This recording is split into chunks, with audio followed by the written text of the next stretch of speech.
Hey, what's up guys, like the myself here, and today I want to show you guys some very useful options, features, and tricks on your iPhone. Now these are going to be some comments and also some questions that I get on social networks. So let's begin. Now believe it or not, a lot of people always ask me, how do I know what's taking up storage on my device? And I know a lot of you guys already know how to do this, but if you go to General under the Settings application, and then you go to the Storage and iCloud usage, right here you have an entire breakdown. The second option right here is going to be your iCloud usage. It's going to give you all of your devices and how much space they're using on the iCloud per device and also per documents and data. So you have all your notes, your documents, and you can go ahead and tap into any of those, edit them, and also delete them if you wish to do so. That's going to be your iCloud section.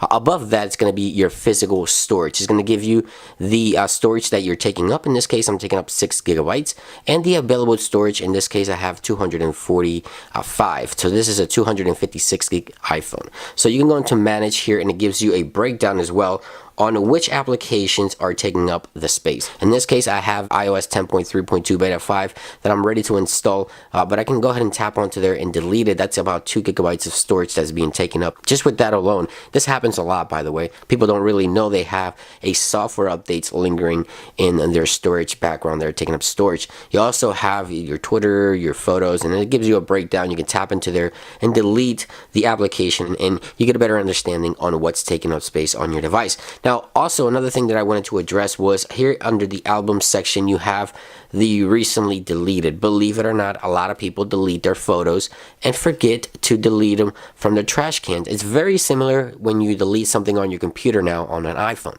You can delete it, it goes to the trash, then you have to tap into the trash and delete the trash itself as well. So just wanted to address that one because believe it or not, I get that question a lot. The next one I want to share with you guys is how to have a dedicated button on your screen for whatever it is that you want. Go into General, Accessibilities, and right here under the Assistive Touch, you want to enable that. And when you click into the custom tab levels here, you have 6 icons. Well, you can bring this down to 1 and then set a custom gesture. For example, I want to say lock here. So lock the screen. Now, if my power button is broken, I can lock the screen from the screen there by tapping on the assistive touch. It doesn't bring me into any additional menus like it normally would if you have several icons. So it's just a one single press and then you go to the lock, or it locks your device instead of having to dig through the menus. And you can set any particular action that you wish. So if your home button's going bad, you can have the multitasker there instead. It's very useful for me, especially on some of the devices that the home button doesn't work properly, and on my iPhone 5 the power button doesn't work too well. So assistive touch, one single tap, you can have any particular action on one single shot there on your home screen. So pretty cool stuff. Another very useful option that I get a question a lot is under accessibilities and speech. A lot of people want their phone to read things out to them without having to mess around with any bubbles and things on the screen as you normally would with selective text. Well, you have the speech screen. This option here, if you enable it, you can select the speed here for the voice and also select a voice. And if you're reading any content or you have any content on your screen that you want your phone to read it to you, all you have to do is swipe down with 2 fingers from the top. Open menu, close menu. It reads everything out to you. You can speed up, slow down, pause, play, and so on by simply swiping down with 2 fingers and having that option enabled. And talking about reading, I want to also share some information that a lot of you guys were asking me. How do I read an article without having to reload it using data all the time? Especially iPad users ask me this a lot. So say you're traveling, you're not going to have a network connection for a while on your iPad or something like that, but you want to read this article that you have right in front of you. Well, all you have to do is swipe down here, click on the search tab, scroll over, and then save as PDF. What this is going to do is going to save the entire article to your iBooks application. Now, you won't need a network connection to read it later. All you have to do is tap into the article and it goes right then and there without any network connection. So pretty cool stuff as well. You can go ahead and read any article at any time. Another option I get the question a lot is, what's the little triangle up at the top that seems like it's tracking my location constantly? Well, it's easy to find out. Just go to Privacy, Location Services, and right here you can check any application that says always, like right here, weather is always tracking your location location to give you the weather. You can set it to never if it doesn't have the option to while in use. So if it doesn't have that option, then if you don't want it to track you, just say never. I also wanted to go to system and services, because down here we have an option that's called frequent locations. Right here is going to give you a frequent location areas. It tracks where you're going at all times. I highly suggest you turn that off.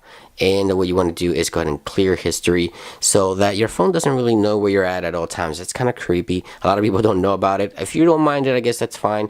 But to me, it's kind of weird just that my phone knows where I'm at all times. Now, the next one I want to share with you guys, I wouldn't recommend turning it off, but a lot of people were asking me about it as well. So I'm going to show you how to do it. So notifications here, how to turn off Amber or emergency alerts. So down here, you have the Amber and emergency alerts. Again, I don't recommend turning these off. These are services that are really good to everyone to help out with whatever emergency may be happening. But for those of you who want to disable Amber Alert or emergency alerts, that's going to be under the notifications tab in setting and scrolling all the way down. Now this next one is going to be an answer to a question. That is how to get a custom signature on your email. And I'll show you here if you don't know what that is. You go into the email section and you can scroll all the way down and you'll find signature. Now you may notice that every time you send an email, it says send from my iPhone. Well, you can tap into there and say you own a business. You want to put your business email address, phone number, things like that. You can do that in this section here. Click save, and then every time you send an email, that signature will be going at the bottom of the email every time. You don't have to copy and paste it, so it's very useful. Now you can also click into accounts, and if you have multiple accounts,